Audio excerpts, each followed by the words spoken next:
Good morning. Well, it's Anne and Rocky today. That's who you have. Rocky has decided to put his head in the show right as we start. He's my Great Dane. If you can't see him because you're listening to this, he is my Great Dane and he's bigger than I am. So he's always fun to have right on the show. We are the ASMM Digital Small Business Connections podcast. We are the podcast for entrepreneurs by entrepreneurs. The idea behind our show is to give you something you can walk away with and put to work in your business today. And Rocky's going to ring his bell. This is the second time this week he's done this. We do want to remind you to subscribe. You can subscribe on YouTube or wherever you listen to your podcast. And we want to tell you that we're streaming live, as you can tell, because I can't stop the ringing in the background. So let me introduce you to our guest while I let my dog out. Brad, we were worried about the construction in your background, and I get the dog in my background. So, Brad, we've got Brad Eisenberg today. He is with Be Lean Business Coaching, right? Business advising. It's right? A consultancy, yeah. Consultancy. Brad, can you tell them a little bit about what you do while I let the dog out, and hopefully he'll stop bothering us today? No problem, and thanks for having me. Thrilled to be here.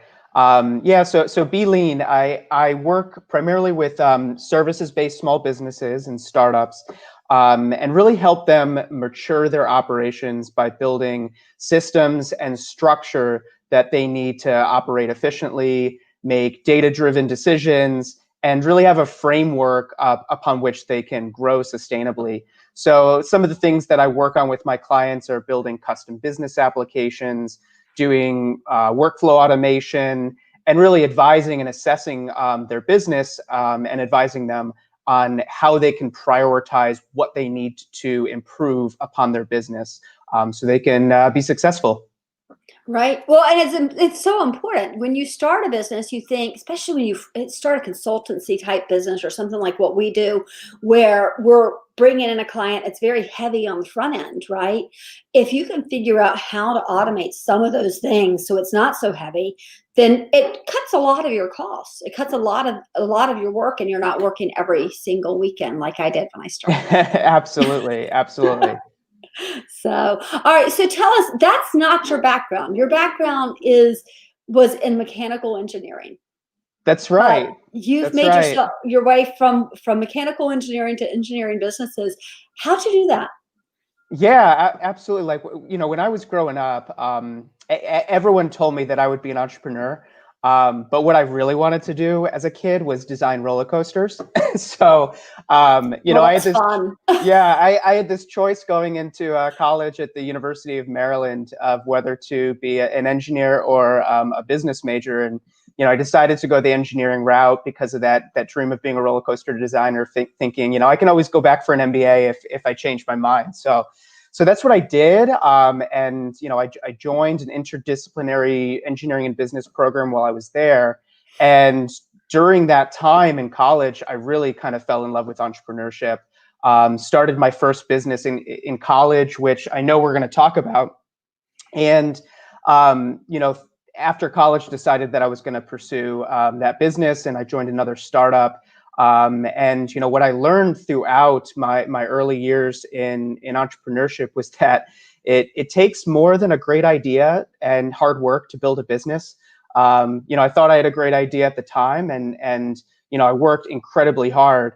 But more than a decade later, I've learned that it really takes systems, it takes process, it takes structure to really go through the process of not just building an idea, but building a business. And those same things, system, structure, analysis, design, experimentation, measurement, learning, these are all characteristics of engineering. So, even though I kind of thought that I was moving away from engineer, I've really kind of been in the engineering trade all along. It's just engineering businesses instead of mechanical systems. That's great. So last week we interviewed Mel Gal, and she talked about something similar. She talked about looking back. So we're both in our 50s, Mel and I, and she's like, looking back over my life, starting in, really as a child, I can see where I came from. So it's interesting that you've taken something that you had this love of, you wanted to build roller coasters, and you can still take those same things and apply it to what you're doing now. And as you go through life, you'll find that those things you're really passionate about in some form will show up again and again and again. It's like this plan that you just don't know is there. So we talked, Absolutely. connecting the dots through your life. That's where you're supposed to be. Yeah. So let's talk about you did something in college. You actually, I want to go actually earlier than that. And I didn't tell you we were going to do this, but you said, everybody said you were going to be an entrepreneur. What made them say that when you were a kid? Oh, I mean, I was always doing all sorts of things. I mean, from, organizing canned food drives in elementary school to in high school, I started an ultimate Frisbee tournament simply because I wanted to meet new friends that I could play Frisbee with, and organized this, massive tournament, bringing people from all around the county. It ended up being a fundraiser for my high school's music department for more than 10 years, even after I Oh my left. gosh. I would go door to door, knocking on small businesses' doors, soliciting sponsorships and printing T-shirts and selling tickets and all this kind of stuff. And it was really just because I wanted to play Frisbee. But, everyone else was, saw in me what at the time I hadn't seen in myself. That's really great. And so then you got to college and you started a business. What kind of business did you start in college? Yeah, so I actually started a bike sharing business in college, and have you seen the fleets of bikes that have kind of pretty much taken over the streets of every major city? Lime bikes, spin, jump, I mean, any four-letter word. There's probably a bike or scooter sharing company. We were the first to do that over 10 years ago. But it didn't actually start out as that dockless program. It started out of a class project in the business school at Maryland, where we were just wanting to figure out a better way to get around our huge campus. And we saw the station-based systems of bike sharing that were popping up in Europe, and we wanted to bring that to our school. So we set out to do that and got a lot of really great traction, or a lot of really great interest, and decided we were going to start a business out of it. We talked to every single person you could possibly talk to, knocked on every single office door at the University of Maryland, and everyone told us they loved it, but didn't actually put their money where their mouth was. And we had to figure out, well, if we can't bring this station-based system of bike sharing, which was going to be hugely expensive, to campus, how could we do it without the station? And we figured out we would remove the station. We got a bunch of bikes, really a bunch of abandoned bikes, fixed them up, got these individual locks, and created a text-based platform where you would text the system to get the access code for the bike. And that was our very first. Program. It was our beta program, and from there we got, yeah, we got lots of traction in our school newspaper, and Huffington Post and Washington Post. MTVU picked us up, and that led to our first client. So that is great. Yeah, that is great. And I'm amazed, that had not come about before, because I remember, years and years ago when my sister-in-law was there, and the number of parking tickets she got. So it was so needed on that campus, right? Because if you try to park, forget about it. Yeah, you're looking at a minimum $75 parking ticket, right? Exactly. So, all right. So you are in the midst of creating something, a lean framework for your business. Can you tell me how what that is, and not just for your business, but for other businesses that they can put to place for them? So can you tell us a little bit about that? Sure. Yeah. I mean, lean is kind of this buzzword in certain business circles, and it can mean a lot of different things to different people. And really, to me, what lean comes down to is making the most out of the resources that you have, and focusing those resources on the right things so you can have the biggest impact on your business. And that comes from schools of lean manufacturing, which is really focused on reducing and eliminating waste, and these newer concepts of lean in the lean startup world, made famous by Eric Ries, which really looks at a business as your purpose is to learn how to be a sustainable business and figure out through principles of experimentation and measurement and learning how to actually go about building a business in the right way. So I've kind of merged a lot of these principles together in a 4-step framework that I use with my clients that really focuses on both sides of those. The measurement and validation side, which is kind of the first 2 principles of the framework, which are measuring traction and building an engine of growth. And then the 3rd and 4th steps are about scaling by prioritizing waste and building a culture that's centered around continuous improvement. And these are lessons that I've used with my clients and throughout a lot of my experiences. Even the bike sharing business we were just talking about, we had a great idea, but we weren't measuring our traction at the time. And ultimately, had we measured things like our customer conversion rate and really been focused on breaking down the business and looking at the assumptions we had in our business model, we might have learned that we were selling to the wrong client at the time. We were really focused on selling to communities and college campuses. And if we had actually looked at data and had systems to measure our usage and adoption, we would have realized that who we should have been selling to were the riders the whole time. And that's, if we had learned that earlier on, maybe we would have seen the streets filled with WeBikes today instead of Limes. Right, exactly. So I wanted to ask you, we talked a little bit about this. Your business, we talked about you came from mechanical engineering and you came engineering businesses, helping small businesses, but you didn't just jump there. You went into energy efficiency to begin with. Mm-hmm. And that led you into this passion for helping small businesses. How did that happen? What happened there? Yeah, so when I was starting the bike sharing business in 2009, I also joined an early startup in the energy efficiency business, which was a residential energy auditing company. I would go around into different houses, crawling through attics and measuring mechanical systems, figuring out how to make homes more energy efficient. And it was a small company, less than 10 people, and in those early years, really went through a lot of changes and pivots, just trying to figure out our way.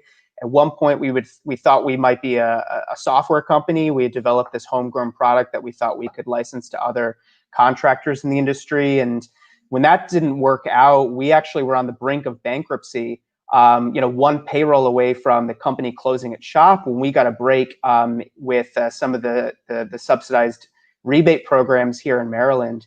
And we went from the brink of bankruptcy to earning over $5 million in a year. A team from 10 to almost 50 employees. And that huge growth acceleration, was important for the business, but also there were a lot of bad habits that stuck around, and a lot of mess that tends to exist in environments of hyper growth. And we were undisciplined, and we assumed that a lot of those same successes that we had in the one program that we were able to land doing quick home energy checkups for apartment buildings would translate to other markets like single family housing and commercial buildings. And it just didn't. And a couple years later, we were right back where we started, completely out of cash. And that's when I really first discovered lean, and I read the book, The Lean Startup, and I started putting those principles into place. And, I would do things like measure out our profitability for each of our service lines independently. I started measuring our cost of customer acquisition for each of our sales channels. And I uncovered this wealth of knowledge that we had no idea, all of this data that was kind of buried between the top and bottom lines of the business, that really showed what we needed to do in order to improve the business and get back onto a path of success. And that's exactly what we did. I used that data to strategically and incrementally improve the business, and we were able to grow again. And fast forward to 2016, And I was eventually the COO of that business, and really wanted to bring some of the successes that we were able to achieve during that transformation. And I wanted to bring that to other businesses because I just saw how impactful it was. So that, that's why I started Be Lean. Well, it's exciting because you're building something that is, that you're watching it build and you're seeing the success, and successes are huge. So I love that you're doing this, and then you can take it to other businesses. So you could have just said, oh, well, I've done this and I'm going to stay here, right? Or you say, oh, okay, I can apply this to so many other businesses. So Yeah, I it's love been that you're hugely excited about that. fulfilling. It's been hugely fulfilling. And I'm sure you feel that same sense of fulfilling, having made a similar transition in your business, working, for a lot of small business clients. Exactly. Yeah, because I was working for one, and it was great. It was fun to watch them grow, and they grew a lot. And then but when I realized, oh, I could help a lot of businesses do this, and that was empowering. It's an empowering feeling to be able to say, I can help you change your business, Yeah, right? that's So what gets me out of bed in the morning. right, exactly. It's exciting. And I get so excited when a client calls. I just got a message from somebody, and he just sent me a picture of something, and all it said was awesome. And the something was his analytics. Right? He sent me a picture of his analytics, and underneath it said awesome. And it just, all caps, exclamation mark, and my heart was so happy. I love those. I absolutely love those moments. I get them too. I had a client just the other day who told me that, I released a small improvement to a business application that I built for them. And I got an email saying, oh my God, we just saw it. And Jessie yelled. She screamed because she was so excited. And I love getting those little moments when customers email and say, I don't know how you did it, but it's magic. Absolutely. Yeah, that's wonderful. It's really wonderful. So I want to talk to you. You have a sign spinning business. There's a sign spinning business you work with, and that you said they've been using efficiency and automation to really remain resilient. So first of all, tell us what a sign spinning business is, just so we're all Sure. aware. Well, I mean, there's a good chance that you might have seen these guys in action. If you've seen any of the guys on street corners that are spinning and doing tricks, with an advertising sign in the shape of an arrow, that's one of my clients. And when I tell people that business is actually an international franchise, people are often really surprised. And then when I tell them that, oh no, it's not just a franchise, but it's actually its own sport, and there's a world sign spinning championship that's held in Las Vegas every year, where the best sign spinners lay out their best tricks. Oh my gosh. I get people's jaw drops, but it's really cool. They're a really awesome client to work with. That's awesome. Have you seen the sign spinners? Have you seen I any in have your seen neighborhood? sign spinners, Yeah. but now I've got to go look on YouTube and see what the real tricks are. So Yeah, Google, search World Sign Spinning Championships on YouTube, and you'll find some really cool videos. So I absolutely will do that. All right, tell me, how are they using efficiency and automation right now, and to remain resilient?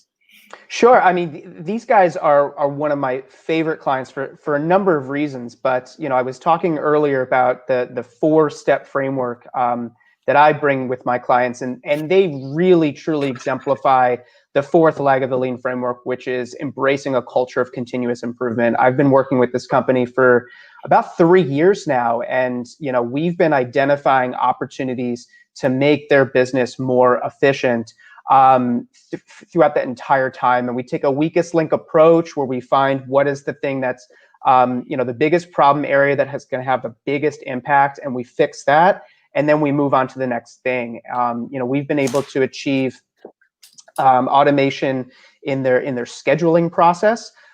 So from the point at which their sign spinners are scheduled on a shift, there's an automated system to notify those employees, solicit a response, a confirmation that they know that they're scheduled, and all the way through their time tracking and getting that back into their systems. And that process alone saved probably about half of the time of the general managers for each of our markets, that prior to that, that project spent a huge amount of time every single week calling, texting, communicating with their sign spinners to make sure they were, waking up, going to the street corner to the right place. Because a lot of these sign spinners, this is their first job, or they are coming from areas where they didn't have much opportunity, and putting these systems in place not only saves the manager's time, but really builds up a sense of consistency and responsibility on the part of their staff. And that was the very first thing that we did, and we've moved on to employee onboarding, sales and contracting automation, and automating their invoicing and accounting system. Their accounting team has increased their profitability by probably more than 3 times since we've automated the process of creating invoices. So that instead of a person going into QuickBooks and manually creating invoices with all these line items, we have an automation that does that completely automatically. And that's been so important during the pandemic right now, because we started out with the intention of improving their efficiency, but it's really been able to allow them to be resilient, because those resources that were being spent on administrative work can now be diverted and used for revenue generating activities like maintaining client relationships or going out and doing sales. So it's been incredibly important to keep that company going. Absolutely. What you're saying there, it's you've probably heard me say this. We are a social media company, but we offer something called AUA. And luckily it was affectionately given to us, this term, and it's Anne's unsolicited advice. Yeah. Because we will call our clients if we notice things like that and say, you do need to automate that. And billing, invoicing is one of the biggest things that we see. We'll talk to a client. We need to talk to you about this. Oh, I can't. I'm invoicing right now. Mm-hmm. No, don't do that. Let's automate it. And so that's something you can help people do that. Absolutely. And it's not just the time, that it takes a person to do invoicing that they could spend elsewhere. It's also eliminated mistakes, right? Like humans make errors, right? Software doesn't really make errors, but humans do. And the time it takes, if there's an error in an invoice, for a customer to send it back, that's cash out of the bottom line. And it also slows down cash cycles, because it's taking more time for people to create the invoices, send them out. And that's going to delay the cash cycle to collection. So, they've been able to not only be more productive, but eliminate errors and speed up their collection cycles, which is it's just so important, in this environment when our margin for error is just shrinking by the day. I mean, a lot of companies may have had room to operate a little bit more, at the hip, or a little bit more sloppily before. But I think in today's economy, that's just not an option anymore. And it's really important that companies are able to take steps like this to really up their game.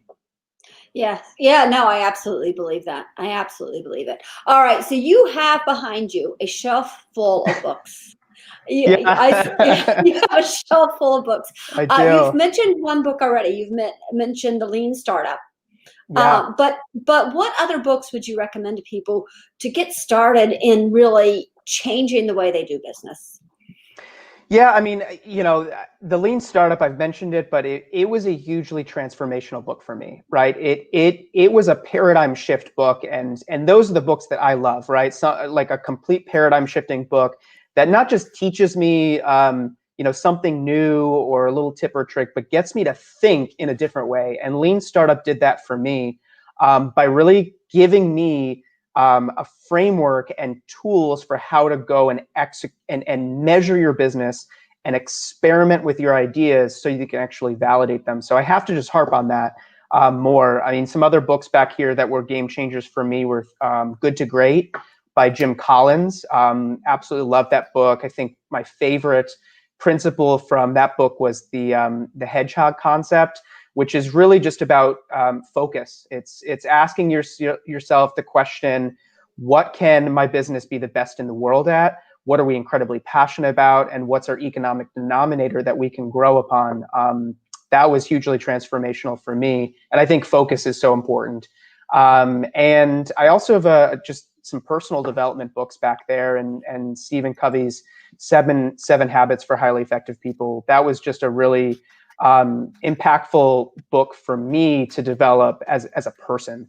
I probably, at the time that I was developing that first business in college, was probably this kind of hot shot, just going in, there's no emotion in business, get stuff done, and really learned that I wasn't actually building trust and relationships with people the way that I should. And that book, paired with a hike on the Inca Trail in Peru at a really transition period of my life, just taught me to, seek first to understand before trying to be understood, and just how to be a better person. That's so. Go back to that. I have to tell you to go back to that. You said paired with a hike on the Inca Trail, right? So what did Yeah, you do? You took the book with you on this on a I hike, did. a big I did. Yeah, I went. This was kind of at one of those really tumultuous periods in the energy efficiency company where we were riding that huge roller coaster, and I took a 3 week trip to Peru. Did a couple of hikes, including hiking the Inca Trail, and read Seven Habits while our guides were pointing out constellations beneath the southern hemisphere sky, and it was just one of those magic moments that I think you can point back to in your life where you just feel like something shifted. And a lot Right. of the times it's just you just got to get out of your everyday environment to have those moments, and that was one of those moments for me. That's actually why I wanted you to go back to it, because I think it is so. I was in a meeting this morning and somebody was like, "Oh, he's such a hustler," and I was like, "Oh, well, that's sad," because when you're a hustler and you don't take the time off to think, you are missing out. So I took a week off in September, took a week off. We went down to Kiowa Island, rented a little house, and I spent days just walking on the beach. And I let go of everything. And I came back absolutely on fire with 1,000 great ideas that we implemented almost immediately because I was that excited about them. So Wow. if you don't do that, if you don't take the time to go hike the Inca Trail, if you don't take the time to take a week off or even a few days or even an afternoon, you're going to miss out on those things. So I can't believe, I don't think I've read the 7 Habits for Highly Effective People. So now I'm going to go put that on my phone so I can listen to it while I walk. Yeah, highly So recommended. Life yeah. changing. So all right, I want to say it's really great to go and read a book, but sometimes I don't have time. Sometimes I read it and I'm like, yeah, but I don't get it. So if we want to, if you're out there and you want to figure out how to really run your business in this lean way that you're talking about, in a way that's going to be more efficient and automated, and you're really going to be able to put things into place, they need to call you. So how do they get in touch with you? Yeah, go to my website. It's on the screen right now. It's Be Lean Business. That's BeLeanBusiness.com. And right when you get to my website, first thing you're going to see is a link to a free assessment tool that I've just released. And it's a series of questions, very brief, that's going to give you a score of how you're doing. And not only is it going to give you a score, but it's going to pinpoint the area that you need to focus on first. And with that, certainly offer free consultation to kind of talk through your results and get you to understand exactly what's going on in your business and where you can start. A lot of this stuff, I've been working with the sign spinning company for 3 years, but it started with one thing, right? And there's always that one thing in every business that you can immediately take action on that's going to give you, value in return that you can reinvest into the next thing. And that's what I love doing with clients, is helping them figure out what's that one thing that we can fix right now that once we do it, it's going to free up your time, it's going to free up your resources, it's going to save you money so that you can reinvest into the next thing that you need to improve. It's never about fixing everything at once. It's always about fixing the weakest link first, and then strategically going about determining what's that next thing. And I love helping businesses figure out how to do that. And you can start with that free assessment on the website, BeLeanBusiness.com. That's great. I want to say that is so important. That whole idea. We as business owners can get so overwhelmed. I wrote about this morning, actually. I used to I'd wake up and I'd hit the ground and I'd just go, go, go, go, go. And then literally by 10 o'clock in the morning, my heart is racing and I'm going, oh my God, what am I going to do next? What's going on next? And one morning I got up, I did that. And 10 o'clock, I had my whole body's shaking. And I went, I'm going to go back to my bedroom. I'm going to sit on my bed and I'm going to meditate. And I took that time to do that and go, what is that one thing today? So I love that that's your approach, that you have to start with that one thing. You're not going to fix everything at once, but Hmm. that one thing that is the weakest link is going to Yep. get you to that next thing. And then you can worry about that, but don't even look at that yet. Yep. So Absolutely. It's yeah. This is why I wanted you on the show, because when we talked last time, I remember leaving our first conversation that we had together and thinking, oh my gosh, I love his ideas. I love where he's coming from. So I really appreciate it. And I hope you'll come back on. You've just created this 4-part Be Lean framework. hmm I really do want you to come back on in a few months and tell us what people are getting from it and what Yeah, you're learning from what they're getting from it. So I I would think it would I be would great to love have you to. back on. I would So love to. yeah. It's been a blast today. Looking forward to another chance to catch up. Well, great. All right, you stick around. Give me 1 minute. Okay. I want to remind people what's coming up next, and again, to subscribe. I want to remind you, if you are listening to this on a podcast, please do subscribe. And I want to ask for every person who owns a podcast out there, if you listen to podcasts, the people who are running the podcast, for the most part, are small business owners. That really is what they are. So you want to help small business owners. A great way to do that is to leave them a review. I'd love a review of my podcast. If you're listening to it, wherever you're listening to it, please do leave a review. But if you're listening to somebody else's too, please go and review those. Please go and review any of the places you're doing that, because that does help the small business owner, podcast producers, podcast hosts. We're small business owners. It's what we do. So please do help us out there.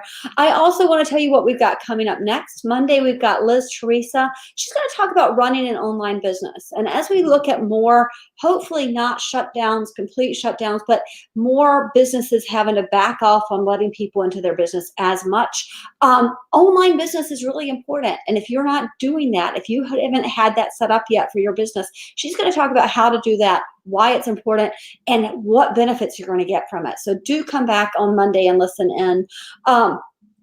If you have questions, we're always here. We love our listeners. We love our guests. Please do help out the guests. If you have a chance to go over and visit their websites, we really appreciate that. And one more thing I totally forgot at the top of the show, because Rocky was ringing the bell is why.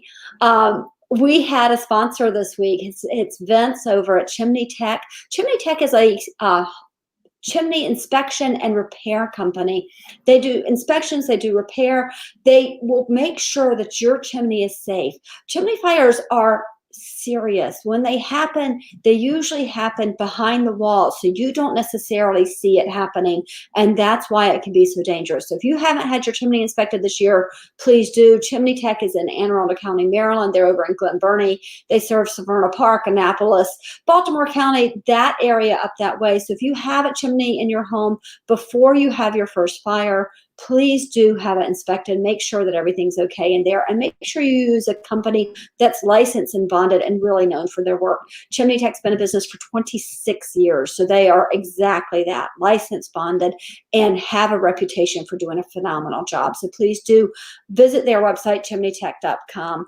Brad, I want to come back to you. There you are. Thank you so much for coming on. I really appreciate it. Thanks so much for having me. It was a blast. Awesome. All right, guys, we will see you next week. Take care. Stick around for a minute, Brad.